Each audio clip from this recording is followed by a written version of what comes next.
안녕하세요, 여러분. 오늘은 많은 분들이 궁금해하시는 주제입니다. 부동산으로 부를 이룰 수 있는 시대는 끝났을까? 지금부터 현실적으로 알아보겠습니다. 1. 과거엔 왜 부동산으로 돈을 벌 수 있었을까?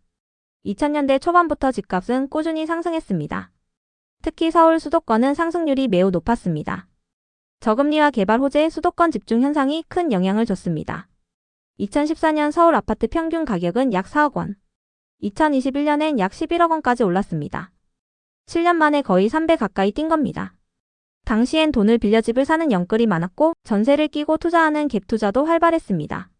단기간에 수억 원을 버는 사례도 흔했습니다. 이런 시절엔 사두면 무조건 오른다는 인식이 강했습니다. 그래서 부동산은 가장 확실한 자산 증식 수단이었죠. 하지만 지금은 상황이 달라졌습니다. 이제는 단순히 사기만 해도 오르는 시대가 아닙니다. 왜 그런지 5가지 핵심 이유로 살펴보겠습니다. 첫째, 금리 인상. 2021년 기준금리는 0.5%였습니다. 하지만 2023년엔 3.5%까지 올랐습니다. 주택담보대출 이자도 23%에서 56%로 상승했습니다. 1억 원 대출 시 이자만 연 500에서 600만 원이 넘습니다. 대출 부담이 커지면 수요도 줄어들 수밖에 없습니다. 둘째, 인구 감소와 수요 둔화. 2021년 대한민국은 인구 데드크로스를 맞았습니다. 출생아 수가 사망자 수보다 적어진 겁니다. 2023년 출산율은 0.72명, 세계 최저 수준입니다. 젊은 세대가 줄어들며 주택 수요도 감소하고 있습니다. 지방은 이미 인구 유출과 집값 하락이 진행 중입니다. 셋째, 가계부채 부담. 2024년 한국의 가계부채는 약 1,870조 원입니다. GDP 대비 약 105%, OECD 국가 중 최고 수준입니다. 정부는 금융 불안을 막기 위해 대출 규제를 강화하고 있습니다. 이제는 예전처럼 쉽게 빚내서 집을 사기 어려워졌습니다. 넷째, 정부 정책 변화.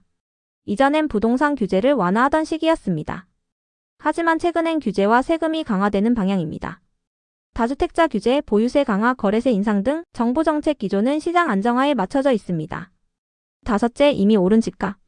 2024년 서울 아파트 중위 가격은 약 9억 6천만 원입니다. 소득 대비 집값 비율, 즉 PIR은 15에서 18배 수준입니다. 연봉 6천만 원 기준, 집 한 채 사려면 15년 이상 걸립니다.